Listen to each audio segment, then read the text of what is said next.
অবশেষে আমাদের ওই সন্দেহটাই সঠিক হলো, জামাত আমিরকে ব্ল্যাকমেইল করা হয়েছিল। কারণ গতকাল এমন একটা ঘটনা ঘটে গেছে যা গত 50 বছরে কেউ কল্পনাও করতে পারেনি। 10 দিনের আলটিমেটাম, সময় আছে মাত্র 10 দিন। এই 10 দিনের মধ্যে সব জল্পনা কল্পনার অবসান ঘটিয়ে 21শে ফেব্রুয়ারি এক বিরল ইতিহাস সৃষ্টি করছে, দেখিয়ে দিয়েছে, কায়েম করেছে। জামাত ইসলামের নেতৃত্বে, জামাত ইসলামের ভূমিকায় ইতিহাসের এক বিরল মাইলফলক স্পর্শ করলো পুরো বাংলাদেশ।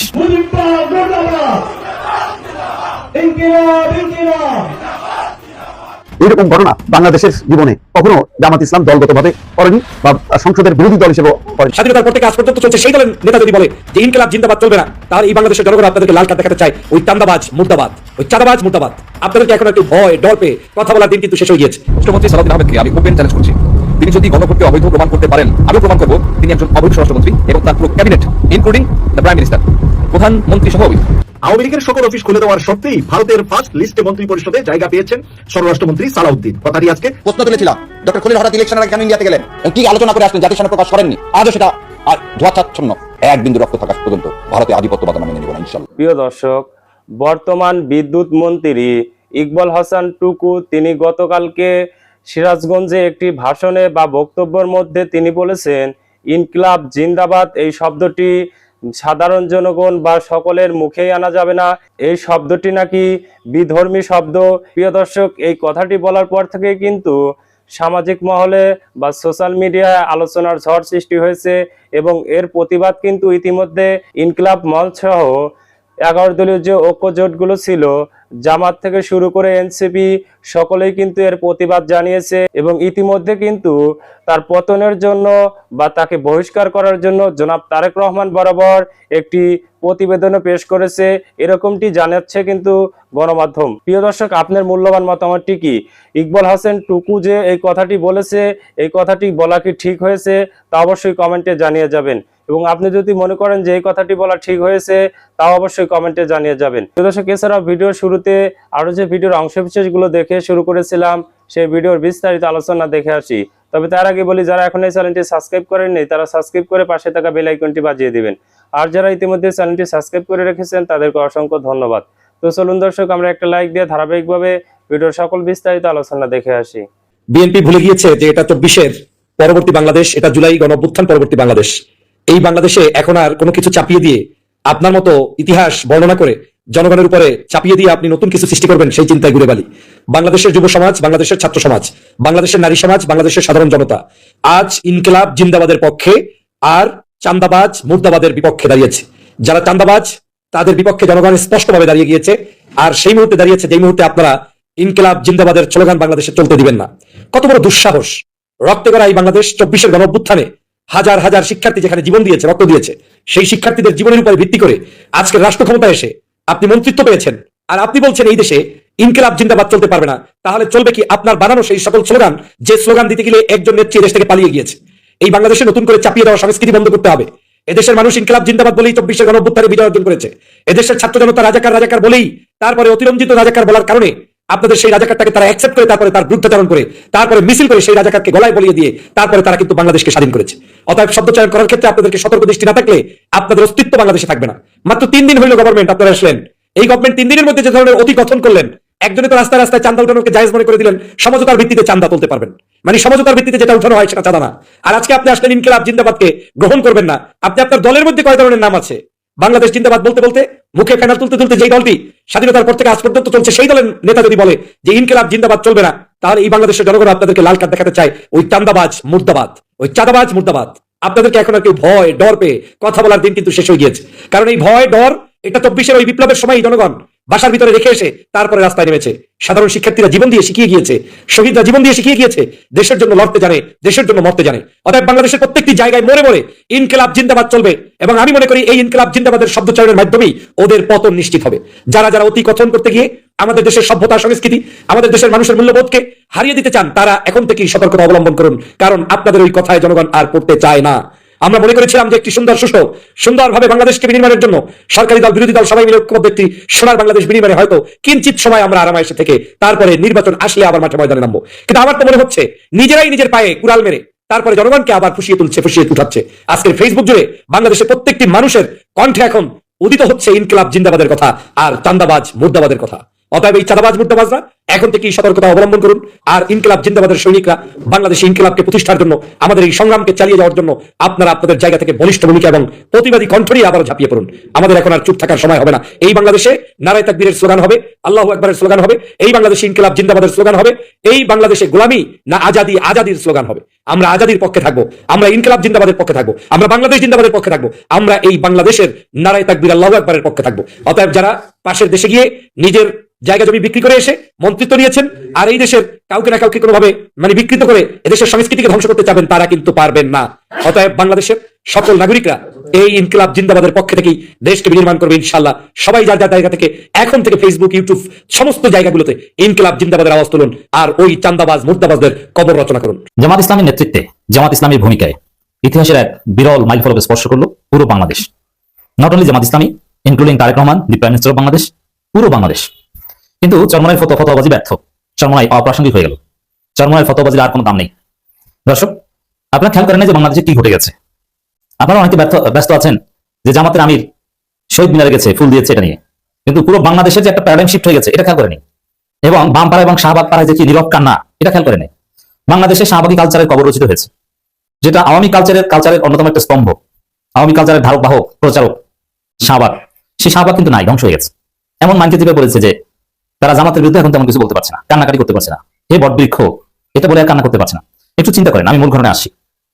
এই বাংলাদেশ আওয়ামী আমলে, শাহবাগী আমলে এমন বাংলাদেশ ছিল যেখানে ঢাকা বিশ্ববিদ্যালয়ের বটতলায়, কলা ভবনের সামনে যে বটতলা, সেই বটতলায় বসে কোরআন তেলাওয়াত করা যেত না। যারা কোরআন তেলাওয়াত করেছিল বটতলায় বসে, তাদেরকে বহিষ্কারের সিদ্ধান্ত নিয়েছিল বিশ্ববিদ্যালয় কর্তৃপক্ষ। ছাত্রলীগ তাদেরকে পিটিয়েছিল টার্গেট করে করে।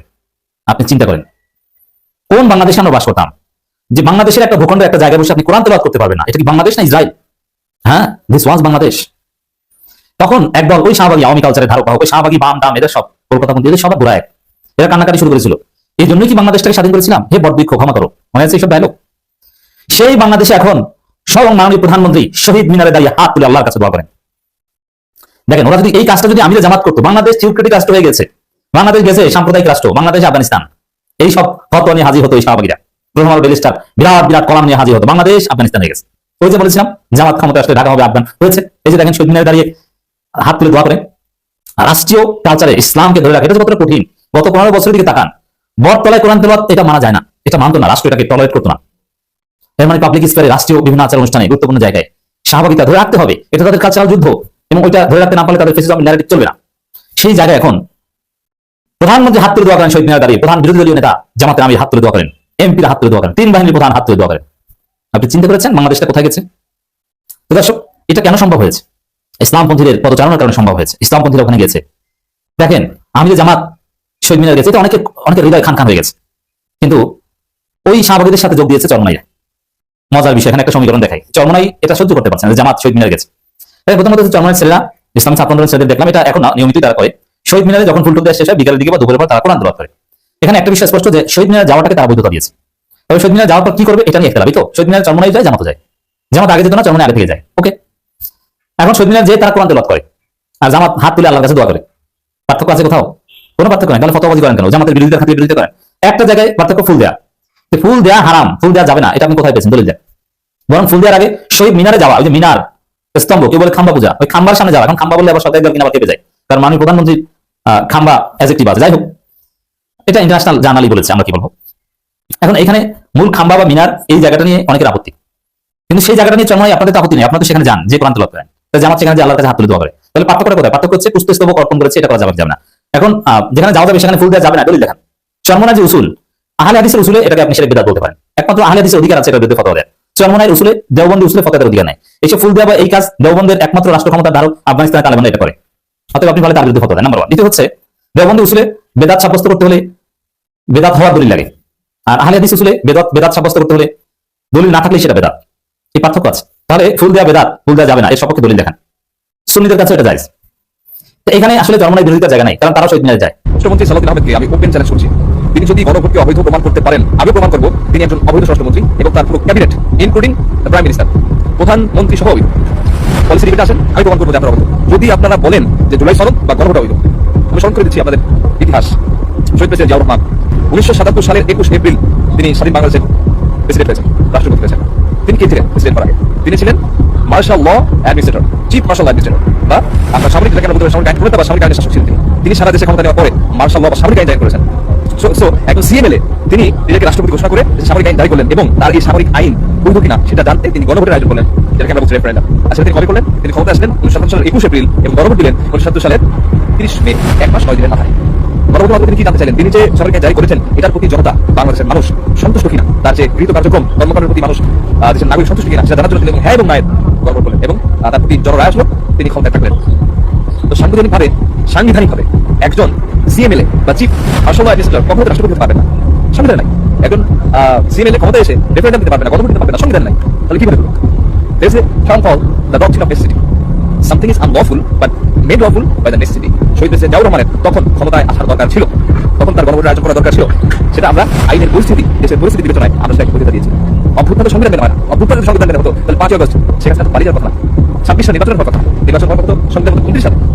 সুতরাং সংবিধান আপনার বেলায় যতটুকু ফেভার করবে আপনি ততটুকু নেবেন, আর অন্য দলের বেলায় জনতার বেলায় সংবিধান যদি আপনার ফেভার করে ওইটা আপনি অ্যাকসেপ্ট করবেন না।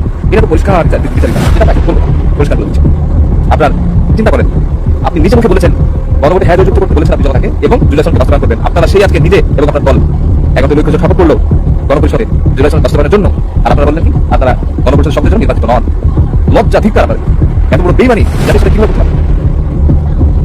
আপনার সংবিধানে আপনি সংবিধান ধরে দিচ্ছেন, চিন্তা করেন। আরে ভাই, আপনারা নির্বাচনটা করলেন, নির্বাচন যে হলো এটা সংবিধান মেনে হয়েছে কিনা এই প্রশ্নের উত্তর আপনাকে আগে দিতে হবে। এই জন্য বলছি পলিসি ডিবেট আসেন, আপনাকে চ্যালেঞ্জ করলাম, আপনি উত্তর দিতে পারেন না। সংবিধান মেনে 26 নির্বাচন হয়, নির্বাচন কি মেনে হয়েছে? জুলাই সনদ মেনে হয়েছে, জুলাই সনদে নির্বাচন হয়েছে, জুলাই সনদ মেনে গণভোট হয়েছে। এই এবং সেই গণভোটে 4,80,00,000 মানুষ পরিবর্তনের পক্ষে হ্যাঁ যুক্ত করেছে। 4,80,00,000 মানুষ সেই জনতার রায়কে আপনি উপেক্ষা করে অতীত সংবিধানে দেন। সংবিধান জিয়াউর রহমানের রাষ্ট্রপতি হতে ছিল না, গণভোট ছিল না, তাহলে ওটা কেন মেনে নিয়েছিলাম? জাতির প্রয়োজনে মেনে নিয়েছিলাম। হাজার হাজার আমাদের শহীদ ভাই, আমাদের ভাই শহীদ হয়েছে রাস্তায়, আমাদের সাথে যুক্ত করেছে। কোথায় ছিল তখন? আমরা গুলিকে রাস্তা ছিলাম, ওই ছিলেন তখন স্বরাষ্ট্রমন্ত্রী হয়ে গেলেন। আর এখন সেই যে রক্ত পাড়ি দিয়ে রক্তের বন্যা পাড়ি দিয়ে আজকে আসলাম এই জায়গায়, আর আপনি সেই রক্তের উপর বেইমানি করলেন, জাতির সামনে বললেন যে গণপরিষদের সংবিধানে নাই, আইনত এই নির্বাচন সংবিধানে নাই। তাহলে জিনিসটা ক্লিয়ার করে বোঝা উচিত যে অভ্যুত্থান করে সংবিধান মেনে হয় না। অভ্যুত্থান হয় ডাবল পরিবর্তনের জন্য, আর অভ্যুত্থান সামরিক হতে পারে, ছাত্র জনতা হতে পারে। আর যেটা হচ্ছে ছাত্র জনতা হয়েছে আমাদের মাধ্যমে তারা আমাদের কবুল করেছেন। আরে ভাই, রক্ত তো 2013 সালে দিয়েছে, রক্ত তো আমার বিখানার 57 জন দিয়েছে, তখন কেন এমন পরিবর্তন অভ্যুত্থান করতে পারি? আল্লাহ কবুল করেন। 24 সালে আল্লাহ তাআলা এই ছাত্র জনতা রক্ত কবুল করেছেন, তার বিধান হয়েছে। আপনি এত বড় রক্ত গঙ্গাকে আপনি অস্বীকার করছেন, সমাজের ব্যাপারে আপনাদের এত বিচার চান। বললাম তো, চ্যালেঞ্জ করলাম, আপনি যদি প্রমাণ করতে পারেন যে জুলাই সনদ বাস্তবায়নের আইনি ভিত্তি নেই, আমি প্রমাণ করবো আপনি অবৈধ রাষ্ট্র, আমি প্রমাণ করবো পুরো মন্ত্রী পরিষদ ক্যাবিনেট হবে, পুরো নির্বাচন হবে। সুতরাং যদি পিসফুল কোএক্সিস্টেন্স বাংলাদেশ বজায় রাখতে চান, জনতার রায়কে উপেক্ষা করতে পারবেন না। অবশ্যই এটাকে ইমপ্লিমেন্ট আপনাকে করতে হবে। অতীত স্বৈরাচার ভারত পালিয়েছে, বিভিন্ন দেশে পালিয়েছে, আল্লাহ কসম ভারত পালাতে পারবেন না, আপনাকে ভারত সেই সেক্টর দিকে নেয়। আজকে বাংলাদেশের রাজনীতিতে নতুন একটি আলাপ সামনে আনা হয়েছে, মাঠে নামানো হয়েছে। এটি অত্যন্ত পরিকল্পিতভাবে এবং সুপরিকল্পিতভাবে বলা যায়। আলাপটা হচ্ছে আজ 21শে ফেব্রুয়ারি প্রথম প্রহরে জামাত ইসলামের আমির, বিরোধী দলীয় নেতা ডক্টর শফিকুর রহমান এবং বিরোধী দলীয় চিফ হুইপ এনসিপি নেতা নাহিদ ইসলাম সহ জামাতের অন্যান্য সংসদীয় সদস্য টিম শহীদদের কবরে পুষ্পস্তবক অর্পণ করেছে এবং সেখানে দোয়া এবং মোনাজাত করেছে, ফাতিহা, দরুদ ইত্যাদি পাঠ করার পরে। শুরুতে কিন্তু জামাত ইসলাম দীর্ঘদিনের একটা প্রচলিত মিথ এখানে ভেঙে দিয়েছে, একেবারে ভেঙে গুড়িয়ে দিয়েছে। বিগত দিনগুলোতে আমরা দেখে আসছি স্বাধীনতার 54 বছরে তারা শহীদ মিনারে গিয়ে শহীদদের কবরে ফুল দিয়ে শ্রদ্ধা জানিয়ে, সম্মান জানিয়ে তারা সেখানে 1 মিনিট নীরবতা পালন করে চলে আসেন। কিন্তু এবারই প্রথম স্বাধীনতার 54-55 বছর পরে জামাত ইসলাম একটি বিষয় কিন্তু সেখানে ভেঙে দিয়েছে, কি মিথ সেখানে ভেঙে দিয়েছে। তারা শ্রদ্ধা জানানোর পরে সেখানে ফাতিহা, দরুদ, সূরা ইখলাস এগুলো পড়ে শহীদদের আত্মার মাগফিরাত কামনা করে মহান রব্বুল আলামিনের দরবারে দোয়া করেছে, প্রার্থনা করেছে। এইটা করার পরে বাংলাদেশে দুই শ্রেণীর লোক আছে এখন সমালোচক, যারা আবেগী মুসলমান, যারা আবেগী ইসলাম পালন করেন এরা, আর অপরদিকে বামপন্থীরা। এই দুইটা শ্রেণী তারা সমালোচনার খড়গ নিয়ে সামনে গিয়ে এসেছে। বামপন্থীদের সমালোচনাটা হচ্ছে উদ্দেশ্য প্রণোদিত। কেন উদ্দেশ্য প্রণোদিত আমি বলছি। আর ডানপন্থীদের যারা ইসলামিস্ট, আবেগী মুসলমান যারা, এদের সমালোচনাটা হচ্ছে অজ্ঞতার কারণে, না বোঝার কারণে। আমি আগে বামদেরটা বলি। বামরা যে সমালোচনা করে, তার মানে এই যে জামাত ইসলাম তাদের মিথটা ভেঙে দিল, শহীদ মিনারে যাওয়া শুরু করলো এবং তারা একটা নতুন ফর্মুলা হাজির করলো জনগণের সামনে, যে সেখানে গিয়ে শহীদদের শ্রদ্ধা জানিয়ে মোনাজাত করা যায় স্রষ্টার কাছে।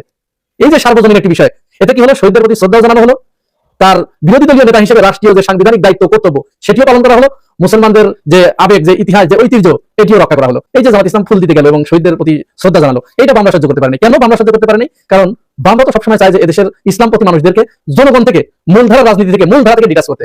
এটা আমাদের আবেগী মুসলমানদের এই কম লেখাপড়া জানা মস্তিষ্কের ভিতরে এটা ধরে না, এটা ধরবে না, কোনোদিনও ধরবে না। যার কারণে বামরা হ্যাঁ উস্কে দিয়েছে, কিন্তু তারাই মূলত এই যে জামাত ইসলাম ফুল দিতে গেলে এটা কি জায়েজ আছে, এটা কিন্তু উস্কে দিয়েছে কারা? এই বামরা। এই বামরা উস্কে দিয়েছে আর আবেগী মুসলমানরা ঝাঁপিয়ে পড়েছে। এর ভিতরে প্রথমে যারা এসেছে তারা হচ্ছে যে জমিয়ত এরা আর কি। তো জমিয়ত, আপনারা তো জামাত ইসলাম ফুল দিতে গেলেই আপনার কি, আর না দিতে গেলেই আপনার কি? আপনারা তো জামাত ইসলামকে ভোট দেওয়া হারাম ঘোষণা করে দিয়েছিলেন। তো যাদেরকে আপনি হারাম ঘোষণা করে দিয়েছেন, তার মানে আপনারা তো তাদেরকে মুসলমান থেকে খারিজ করে দিয়েছেন, ইসলাম থেকে খারিজ করে দিয়েছেন, যেহেতু ইসলামের মালিক আপনারা, আল্লাহ তো না, ইসলামের মালিক আপনারা। তো যেহেতু তাদেরকে আপনার ইসলাম থেকে আপনারা খারিজ করে দিয়েছেন, এখন ও যা খুশি তাই করুক, আপনি এখানে ফতোয়া দিতে আসেন কেন? ফতোয়া তো তার ক্ষেত্রে খাটে যে ইসলামের ভিতরে থাকে, আপনার দৃষ্টিতে তো তারা ইসলামের ভিতরে নাই, বের হয়ে গেছে, আপনারা তাদেরকে বের করে দিয়েছেন, তাহলে ও যা খুশি তাই করুক, আপনার তো ফতোয়া দেওয়ার এখানে কোনো অধিকার নেই। ফতোয়া তারা দেবে যারা জামাত ইসলামকে মনে করে ইসলামী দল। তা আপনি তো জামাত ইসলামকে ইসলামী দল মনে করেন না ভাই, তা আপনি কেন এখানে ফতোয়া দিতে আসলেন? বরং আপনি যাদের সাথে মিশেছেন, যাদের হাতকে শক্তিশালী করার জন্য দিয়েছেন, সে তো ভুল দিয়েছে, তো সে তখন কি এখানে আপনার ফতোয়া কোথায় গেছে? ফতোয়া দেন এখানে, আপনি ফতোয়া দেন আপনার দলের সাথে, আপনি যাদের সাথে ঐক্য করেছেন তাদের ফতোয়া দেন। এইখানে ফতোয়া দেওয়ার কোনো অধিকার, নৈতিক কোনো অধিকার আপনার নাই। যদি দেন তাহলে স্রেফ আপনার মনের ভিতরে নেফাকি আছে, আপনার মনের ভিতরে শয়তানি আছে, শয়তানিকে জাহির করার জন্য, জামাতকে থামানোর জন্য আপনার এই শয়তানি। তো যাই হোক, তাহলে বাংলা উস্কে দিয়েছে আর এরা লাফানো শুরু করছে। এখন বাংলাদেশের রাজনীতিতে দীর্ঘদিন ধরে ইসলামপন্থীরা কেন মূলধারায় প্রবেশ করতে পারেনি, জামাত ইসলাম বাদে অন্য কেউ? আর এই সম্প্রতি নির্বাচনের মাধ্যমে আমাদের আল্লামা মামুনুল হকের নেতৃত্বে কওমি ঘরানার একটি অংশ খেলাফত মজলিস, তারা কিন্তু মূলধারায় প্রবেশ করলেন। এই দীর্ঘ সময় 55 বছরে এই ইসলামপন্থীদের নির্বুদ্ধিতার কারণে, তাদের কিছু সিদ্ধান্তহীনতার কারণে, তাদের কম জানাশোনার কারণে বামদের খপ্পরে পড়ে তারা মূলধারা রাজনীতি থেকে এতদিন বিরত ছিল। এটা কিন্তু বামদের সুপরিকল্পিত একটি চিন্তা ভাবনার ফসল এটা, যে তারা ইসলামপন্থীদেরকে মূলধারার রাজনীতিতে বা মূলধারার কোনো কর্মকাণ্ডে, সাংস্কৃতিক কর্মকাণ্ড বলেন, রাজনৈতিক কর্মকাণ্ড বলেন, অর্থনৈতিক কর্মকাণ্ড বলেন, কোনো জায়গায় তারা আসতে দেবে না। এটা হচ্ছে তাদের মূল উদ্দেশ্য।